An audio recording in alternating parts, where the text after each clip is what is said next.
to the nucleus organization, to how to use mean first passage time, to look at questions and what are the polymer models that you have to use. So again, I cannot cover this entirely. It will be 10 minutes. It should be a 3 or 4 hours class that I will do during the class. Okay?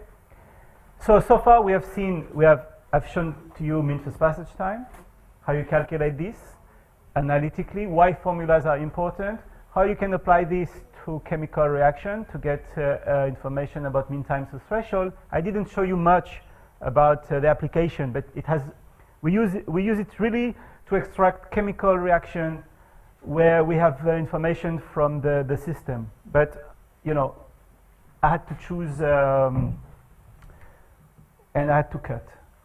So now I think this is an important subject because the Nobel Prize, there were 3 Nobel Prize winners. I think it was 2 years ago now, or maybe last year, I forgot. No, every year there's. So it was in chemistry, and it was about super resolution. Why? Because they could break, this is a reward of 20 years of work for the effort of getting a resolution that goes to the nanometer on live tissue. Not you break everything on something that is living. On a living cell, you would like to see molecules and how things are organized. So I would like to discuss how do you analyze a certain type of data using mean first passage time, using stochastic processes, using all what we have developed to not only to stay, let's say, in the field of applied mathematics or chemical physics, but really to enter into the biology where you can extract things that without the analysis you couldn't. And I think this is important. Although I'll show you some structure, you know, I have to tell you that now. I found that some structure we're going to discuss are organized in a ring. So the first reaction of my partner in biology, I got a one-line email that vortex only exists in Star Trek. So this is to give you the spirit of what you have to fight. That is, when you come out with something that nobody has seen, there will be a lot of forces against. And I think it's important to fight for what we believe comes from the analysis.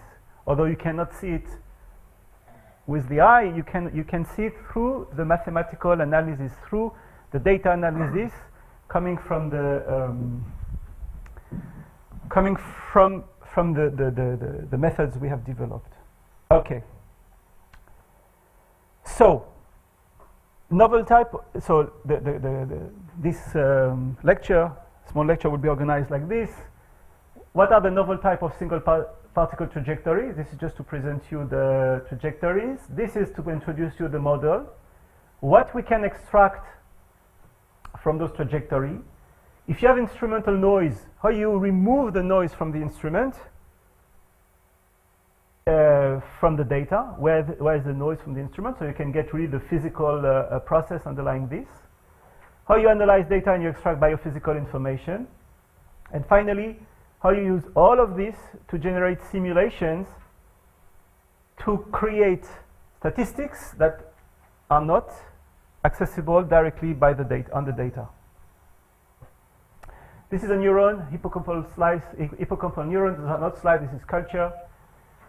Those are hundreds of thousands of trajectories recorded on the surface of the neuron. So each color corresponds to a trajectory. So you acquire this, and you have this piece of information. And the question is, what do you extract with this? You can, you have your microscope, you work 20 years, you've broken the diffraction limit, you get this at the molecular level.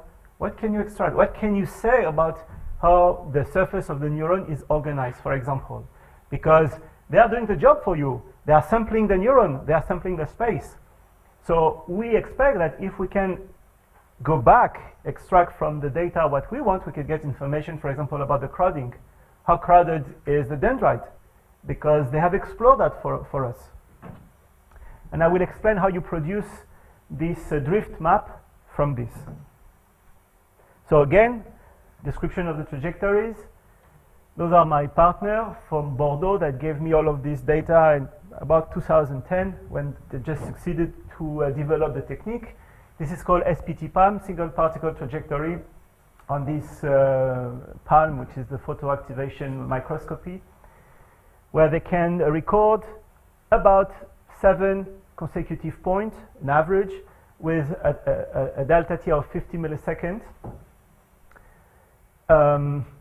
This was, you will understand that, so after we had this many discussion, everybody at that time were looking for long trajectories. They were trying to push in the direction of having fluorophore, that is a bead that you put that emit light, not having the bead bleaching too fast. This was the idea. So I came to them and I say, actually it's an important. If we have enough trajectories, we can extract the information and not use the information along long trajectories. So this was the idea. So they came up with this idea a few years after. And of course now the question is, what do you do with these trajectories? So you need, of course, a model what can generate those trajectories. And we've discussed on the first class that the Langevin equation, the Smoluchowski limit of the Langevin equation, you can get for the molecular dynamics, you can get this equation which says that the velocity is due to any field, deterministic field, plus Brownian motion. And we said that, of course, if you think about the trajectory, you have the underlying trajectories, here the continuous line. And then there is what you see under the acquisition, that you have a discretized step process. So you see those stars here, which is just a sampling, but you don't see the underneath here structure, the balls you don't see under the microscope. You just see your star. And what you would like to reconstruct is that you know that you are sampling your system. You know that there is the underlying crowding, and you would like to reconstruct some of this environment, at least some properties of this environment. Okay, so for this, the general picture is that you have the velocity, which can be written as a drift, and from a statistical point of view, this is you can get some information about this using what is called first order moment. And this is the stochastic term, so you can get information about this using second order moments. And note that this is a general description. It doesn't satisfy necessarily dissipation fluctuation. It's a coarse-grained motion, not the physical motion. So you're allowed here to have this description with a general function here. D and B are deterministic, however. B is a drift and D is a diffusion coefficient. But one thing is clear, and I think it's important to emphasize this, in D of x, you don't have information about the drift. It's about diffusion. It's about properties of diffusion, not first order property, no potential, no interaction in D.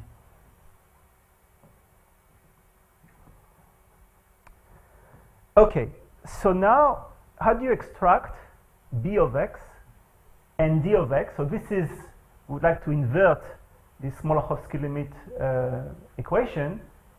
How do you get B and D from trajectories? Right? If you have B and D, you know how to simulate. Now if you have many simulations, what do you do in your simulation to extract B and D? Well, this has been solved more than 60 years ago by Feller. Using Ito calculus, you know, you can rewrite the stochastic equation xt delta t minus xt. This is integral from t to t plus delta t, a of x of s ds plus t plus delta t b d omega of s. And now, if you condition that x of t equals x, and you take the expectation of this term cancels, And in the limit delta t goes to 0, you get 1 over delta t of something of an integral, but this is,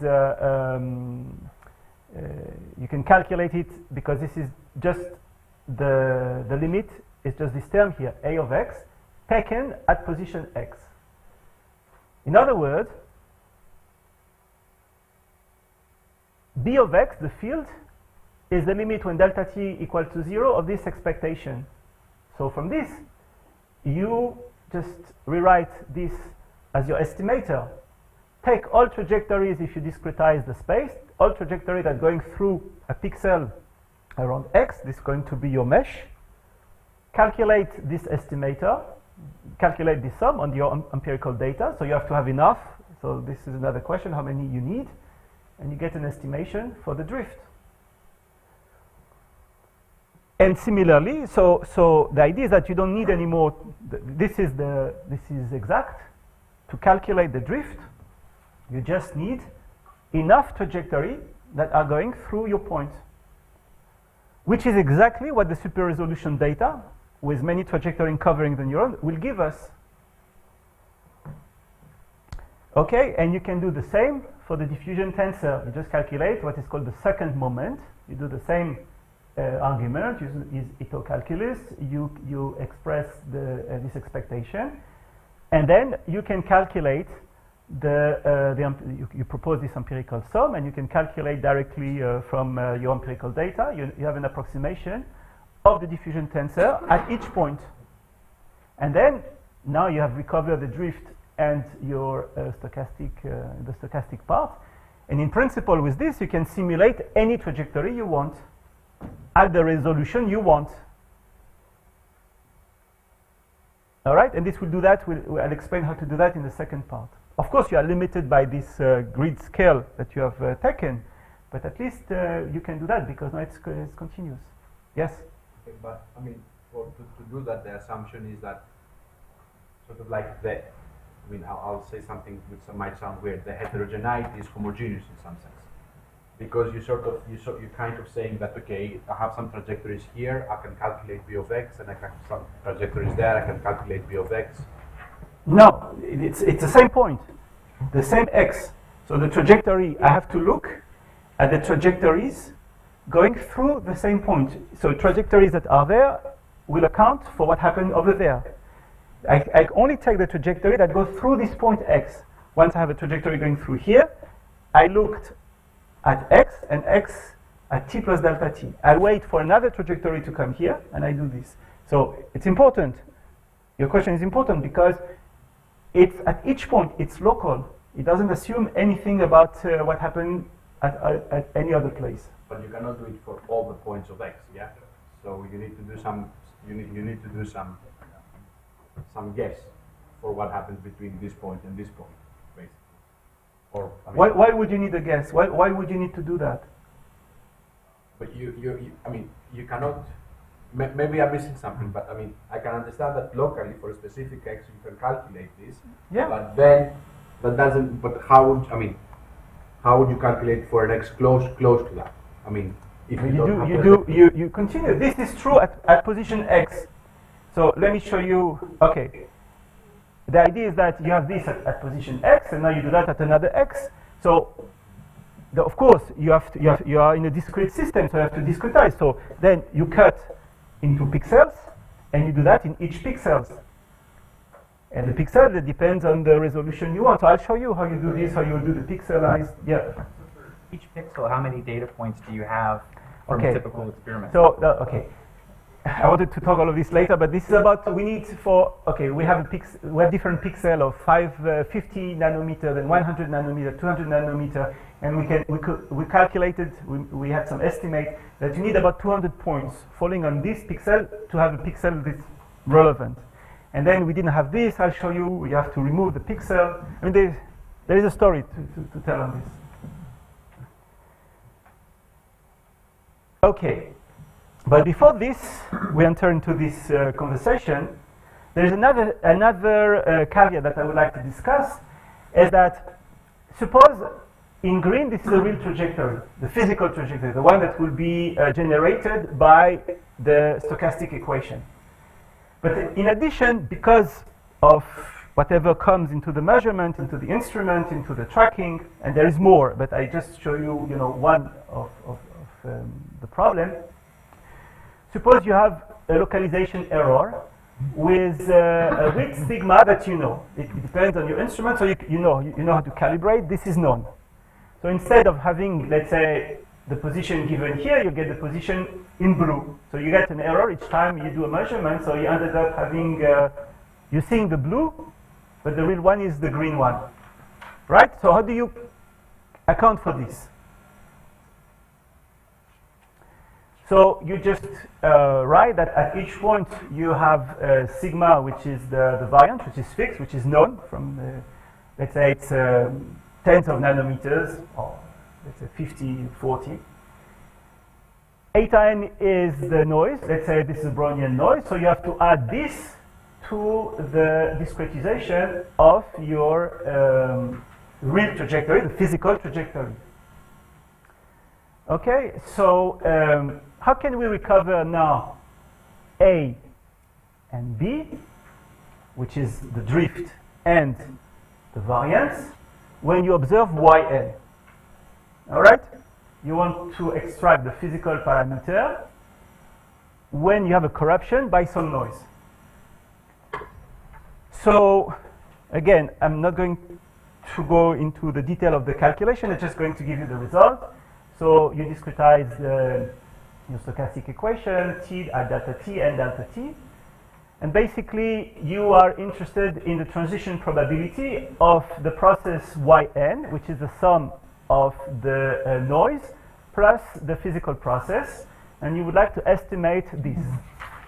And for this, for what we have, this is really a convolution of 3 Gaussian, 2 Gaussian for the noise and 1 Gaussian for the stochastic motion. And when you do all this calculation in dimension 1 in the entire space or in R3, you can calculate here your generator. And so you ended up having the exponential of your propagator here, where A of x is the drift, and a term sigma 1, which is the noise, which accounts for the different possibilities for the diffusion coefficient, the real diffusion coefficient. So let's suppose here B is just the square root of 2D. D is constant. Sigma is the variance of the instrumental noise. And what we found out, what was the novelty here, is that you have to add here the derivative of the drift. And this was a term that had to be added in this sigma. Now, what does that mean?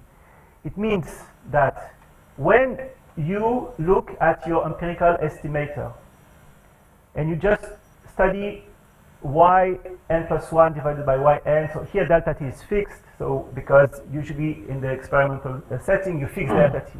But still you have a good approximation, so this is this quantity and you can calculate using this transition probability at order 2 in sigma squared. This is A of x. So by doing this first estimator you recover the drift. However, for the diffusion coefficient, when you do this calculation, because of the first derivative of the drift, when you calculate the second order, you don't simply get the diffusion coefficient. You get something that has to do with the instrument resolution, plus here, so if you're in dimension 2, if you're in dimension 1, this is just the derivative, the divergence of the field multiplied by this sigma square. M is a dimension 2, and you can even calculate the next term in the expansion. So when you extract, we can extract some information from data, but then we have to be careful about the interpretation of what we have extracted from the data. So it depends on 1 over delta t. I'm sorry? So you've got sigma squared over delta t. of a delta T. Yeah? So that's disastrous, isn't it? Yeah? I mean, you have to be careful. No, it's not. All right. Because you assume that the It's not. It's is independent of each measurement. yeah. This is due to the fact that you have independent. It's independent, but it's not that bad because sigma. I mean, delta T is small, but usually it's not that small. It's some reasonable number. But you know, that's why people are getting lower and lower into this resolution. So sigma is also small. So you have sigma squared that saves you. So you ended up having things that can be, of course, if the diffusion coefficient you are measuring and nothing is moving, then of course you are looking at this.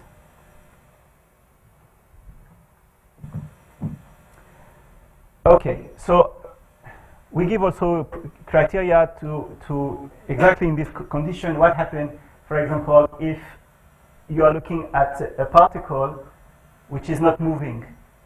Because what's the reason? What can you find? You see, you can find the criteria is that why a particle is not moving, because of course it is spined or because it is inside the potential well. But the potential well can also be attributed because of your measurement, because you make an error and the error, because it's a Gaussian, it comes back to the center. So how you differentiate confinement due to a real physical process compared to confinement because it's your instrument that is coming back all the time and the point is really pinned somewhere. So we said that in this case, A delta T, the drift that you should calculate at each point should be 1 divided by delta T, which was different from what I showed you when you have the drift which is 0, which here should be 0. Okay. Okay, I'll skip this. And now let's go to data. And now let's look at the question that you guys have asked, how to analyze data and extract biophysical information. So again, we have all of these trajectories. So you ended up having a neuron full of, you know, it's very colorful. It can remind you a kind of a painting. And yet, we would like to extract now diffusion coefficient and the drift. Interestingly, in red here, you see a region of accumulation. That is, there is some heterogeneity on the data. And it is colocalized, you see in white, of region where a certain protein is, of interest is expressed. You are looking here at receptors. Those are called AMPA receptors that are responsible for the excitatory neurotransmission. And they can interact with scaffolding protein. So now, from these estimators, we can just start to create a partition of the neuron. And each pixel here, you look at the different vector fields. You just calculate this quantity and you average over all the trajectory, all of these vectors. Then you ended up with a single vector, which is an approximation of the drift. And you ended up with a map of vector field. And now the question is there something to extract from this map? So if you look specifically in the region of the white region, where you have a specific protein of interest which labels synapses, you start to see that the arrows are converging. Colors here mean an arrow direction. For example, all the arrows that goes in some direction are painted in blue and perpendicular direction in green.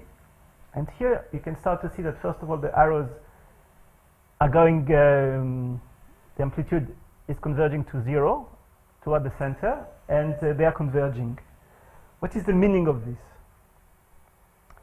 Yeah, so before going into this detail, let me remind you that what is the interpretation of the diffusion coefficient in the Safman-Delbruck theory? The diffusion coefficient on an homogeneous membrane is a constant, and it is defined by the shape here of the protein that you are looking at. If it is a cylinder, H enters into the formula. A is the radius here of the protein. H is the height of the membrane. K and T is the Boltzmann constant temperature. and use the viscosity. So you have viscosity outside and viscosity inside. But in reality, the membrane is heterogeneous. You have all kind of organelles that impair the motion. So with this interpretation, we could at each point calculate, so you defined a resolution, those are the pixels. It can be, you know, from a few nanometers, so basically we took from, let's say, 50 to 200 nanometers pixels. You can refine this resolution. It should not be too small, because otherwise you don't have enough points falling into this, and your analysis do not work.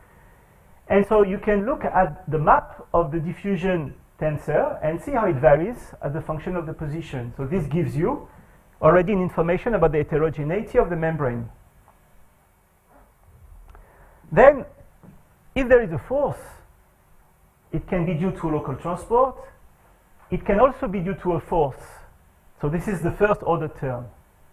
And the question is, what the force is due to? Can we see, for example, a force, and what kind of force shall we expect? So if you remember the basic chemistry, if you have a potential well, defined here by a parabola, you have a parabolic well in 2D.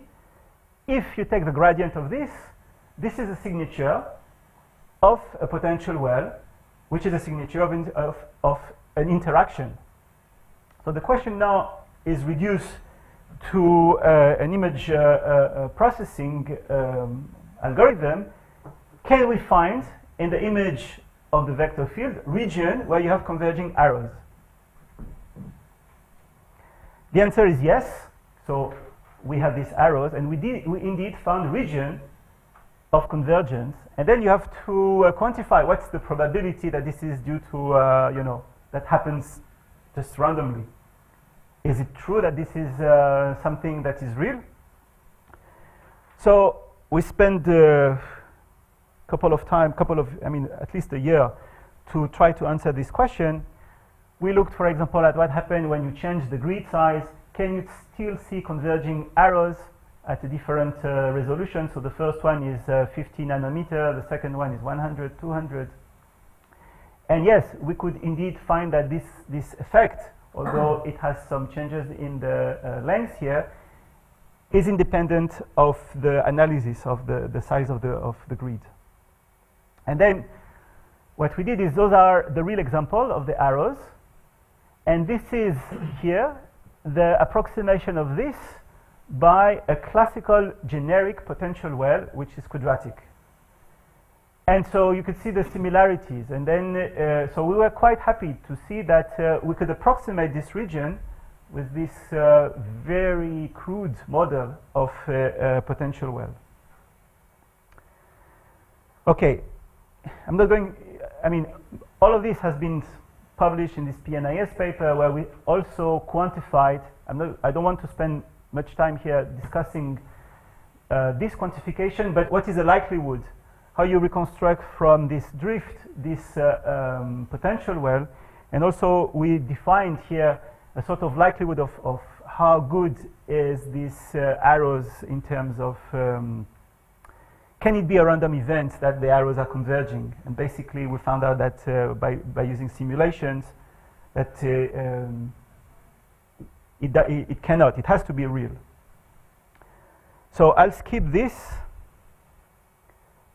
And so, just to describe this potential well in more details, we found that this potential well were exactly colocalized where this protein of interest was expressed, suggesting that they have to do with the interaction between the channel that is moving and the underlying scaffolding molecules. Also, to make sure that this was not just by chance, my partner did what is called a time lapse. That is, for T0, you acquire the data. You do the analysis on this data. Then you wait 5 more minutes, and you acquire new data, completely new data. And you do the analysis on this data. And so we could see that we could exactly find the potential wells, although the potential wells was sometimes, in time, could vary. showing again that the structure were robust, and again, all the time they were colocalized with this protein of interest where there was some interaction. More important, they were localized at the top of the dendritic spines. So this is a region of great interest for the communication between neurons. And those are exactly those regions that are shown here with this red circle. And then they did experiments with a mutant, with a different, not a mutant, I'm sorry, with a different type of receptors. And again, we could find those of this converging arrow, which are colocalized with region of high density. So why you have region of high density is I mean, we don't know why, but it is correlated with this potential well, suggesting that this is due to an interaction. Now, if you think about electrostatic, it cannot be electrostatic interaction at the level of hundreds of nanometers. It has to do something else. And to that day, we don't know what exactly this is. But in that case, the potential well were not necessarily located at the position of the dendritic spines. And one more thing, we could also extract the energy of the potential well, which is the energy of the interaction in vivo on the surface of the cell. Okay. All right, let me skip this knockout, this mutant experiments.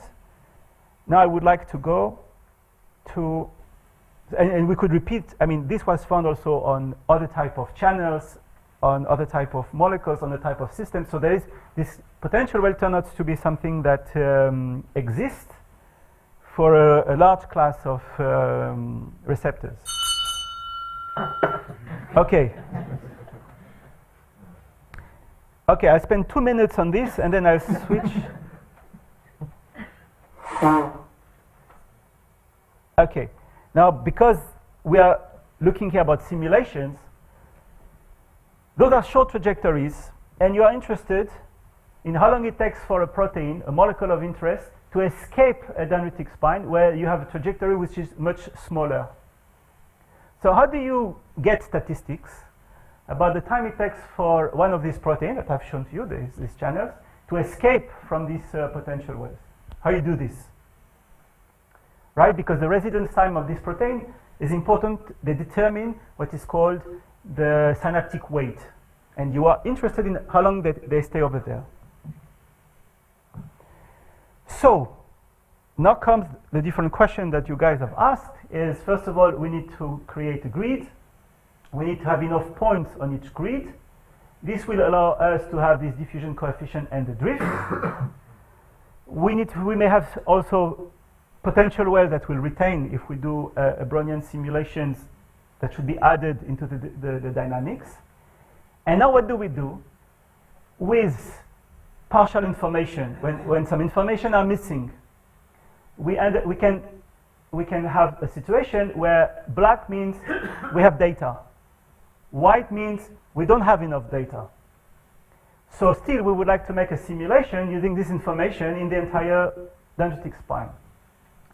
So for this, we really invented a possibility to do the simulation. I don't know if it converges, but at least in our hand, it was something that we could use to generate the statistics. So how to generate trajectory in the image of a dendrite obtained by confocal imaging microscopy, where the image is at the resolution of 160 nanometer. So you have, let's say, a pixel like this, big pixel. However, the trajectories are acquired at a lower resolution of 40 nanometers. So you are much more precise with the trajectories. Yet you want to be confined by the image. Okay, so I'm not saying this is we are solving the problem. I'm showing to you the attempt we have to design such a simulation and to extract statistics. So we have to discretize the image. Here we choose an intermediate scale at 100 nanometer, where we had piecewise constant value of the drift. That is, the drift was constant, or the diffusion constant is the same for all points in a given pixel. So this is the procedure. If there is not enough point, the pixel becomes white. You don't care. You put everything to 0. The second part of the algorithm is that if you have part like this that is 2 square that are not connected by a neighboring one, which is a row or a column, this can create, by when you simulate, this can create artificial restriction like the narrow escape, because you have to escape here, you have to jump from here to here, and this creates a narrow passage. So we had to get rid of this type of situation. So you ended up from this map, you do a first filter where you retain only the guys which have more than 15 points. You remove the square that are of this type. And then what you do is you take a filter that will smooth everything by just taking the values of the diffusion coefficient and the tensor from the neighbors. So it's like a smoothing, like having a Laplacian passed on your image. And then you use the classical Euler scheme to discretize. So this is what happens if you don't do this procedure. You end up here, so it's not clear, but you end up here with having a situation where everything is locked inside a square, because we didn't allow we didn't remove the square that were not connected correctly. We have to use the standard procedure of reflection.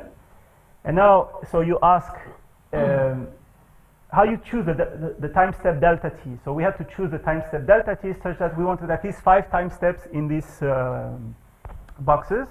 So we were limited here by this mean square displacement condition. And you do that over all boxes, and you ended up with having a restriction on the time step delta t, and you take the minimum over all the pixels. All right, and now we are ready for the simulation. So this is what you get. This is the image. This is, you extract the trajectory, you get information about the diffusion. You do the filtering, you remove when you don't have enough information. You do the slow pass filter then to get back some of the images. And we assume we don't have any way to compare, that this is a good representation of your dendritic spine. And now you have your information about the drift. You do the same, and now you are ready just to run any statistics of interest, and you can run your simulation and get any statistics of interest. This is an example of a trajectory. So now you say how long it takes if you start, let's say here, to arrive here to a region of interest. And so this is what we did. Now you can look at the dendritic spine, turn the drift to 0 or keep the drift. We know that if you have a small hole, we'll have a Poisson process, because the small hole is exactly what we have discussed before, show you that the first eigenvalue is the one which is the most important. And so you're not surprised that you can just fit a single exponential from the data. And the lambda here should represent the reciprocal of lambda is the mean first passage time to escape from the structure. And now we could get, from local trajectory, we can get the entire statistics for how long it takes for a receptor to stay in this dendritic spine.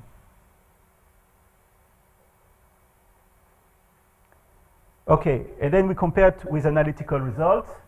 We looked at the exit time for dendritic spine, and we could calculate this. So again, this is what I showed you to the second part of the class, which is the mean first passage time with a neck. You remember we did that 1 hour ago. Mean first passage time with a neck, but now we have a varying diffusion coefficient. And this is what we obtained from the statistics, and this is what we obtained looking at the image and trying to calibrate to get information about the length and about the different radius. Okay, now 5 more minutes. 5 more minutes. All right. So I use these 5 more minutes you asked me something about, so this should have been the last lecture.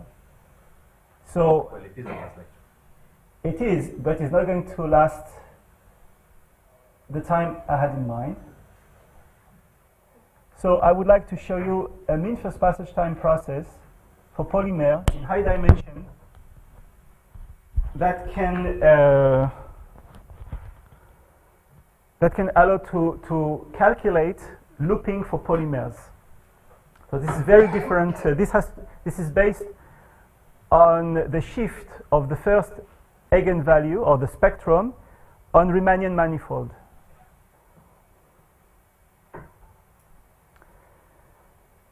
So I want to discuss, I have 5 minutes to introduce this. I will do that in the small classes. Suppose you're interested in looping. So this happens quite often in the nucleus. You're interested in when a DNA, part of the DNA will come and make a loop for the first time. Right? So there's many motivations for this. So for this, you can write down, you can have a model where the polymer is modeled as beads connected by spring. This is called the classical Rouse. You have an energy for this. This is the classical Brownian motion. And basically, a bead is connected just to its neighbors, left and right. So how long it takes to make a loop?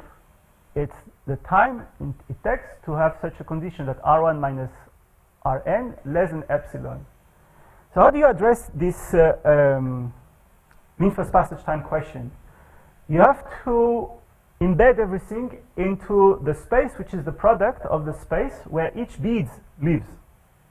Omega multiplied by n times. So we are in dimension 3n, if each omega is in dimension 3.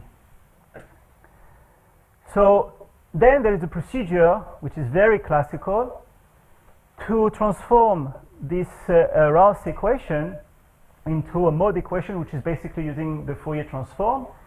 You define here the matrix that would diagonalize this, the matrix here, and you ended up having for u p a stochastic equation, which is the noise plus d kappa p and up, which is the mode here defined by this with such a matrix. And the first one is just the motion of the center of mass.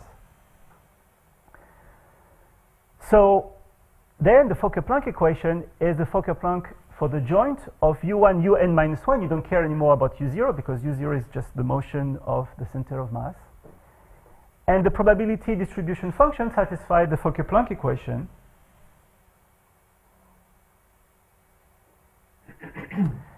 And now this condition, R1 minus Rn, can be rewritten in the UP with UP such that this is less or equal to epsilon.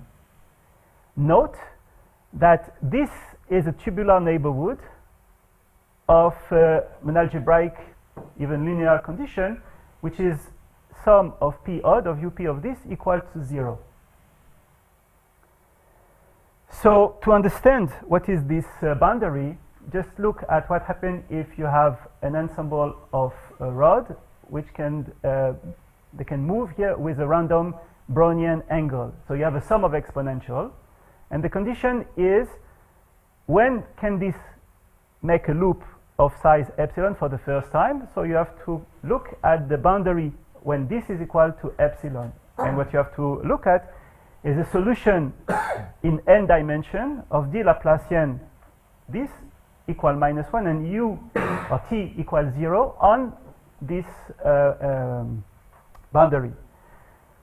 For example, if you have 3, this is n equal 4. If you have 4 angles, this is what the boundary looks like. Those are blobs connected by tubes.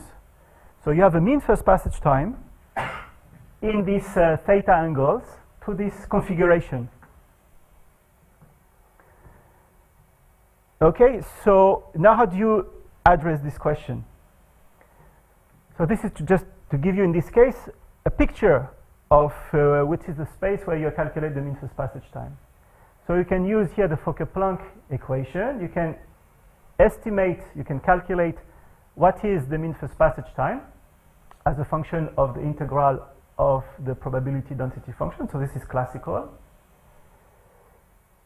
And what you end up with is that the mean first passage time is connected to the sum of the eigenvalues of this operator with zero boundary condition on the absorbing space, which is a tubular neighborhood of what I showed you a few minutes ago. Okay, so then what you can show is that you just need the first two exponential, actually, that you can capture the entire statistics with the two, and this is the way to do the calculation. So I'll spend 1 minute on this, and I think this is the more important part of the talk. The mean first passage time is the reciprocal of the first eigenvalue. So it has been shown that if you have a manifold and if you remove a tubular neighborhood of a submanifold, this is the perturbation that you get because you put absorbing boundary condition.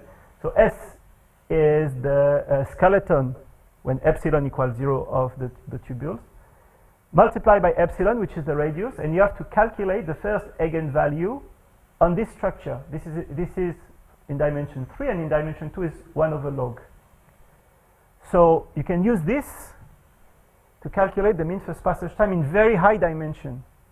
Now, of course, the difficulty is to perform this calculation and to have, let's say, a parametrization of S. And this actually can be done, and I'm not going to enter into the detail here. This can be done, and you can have an expansion. N is a dimension of the space, and epsilon is a small parameter. It's not uniform. It's not a uniform expansion in epsilon and n. But for n fixed, the dimension is fixed. You have your expansion in epsilon. All right. So I think I will stop here. I mean, I have to. I understand. And in the classes, I will discuss in detail how you get such a calculation done. So again, I would like to thank you. So the class will be every Friday, 2:30 to 5. For the students who are interested to take the exam, it's going to be, you have an essay possible. For those of you who have contributed to the book, I would like to thank you. So we have one more day up to today for those of you who are interested to have a contribution, because I have to send to Springer today the ensemble of the chapters that you guys have been willing to write. And last thing is that there is the idea of a possible new journal for the community that we are representing here from the group cell. It's about a journal in theory. So for those of you who feel that they would like to take responsibility of being an editor, an associated editor, and whatever editor, just let me know. Thank you very much.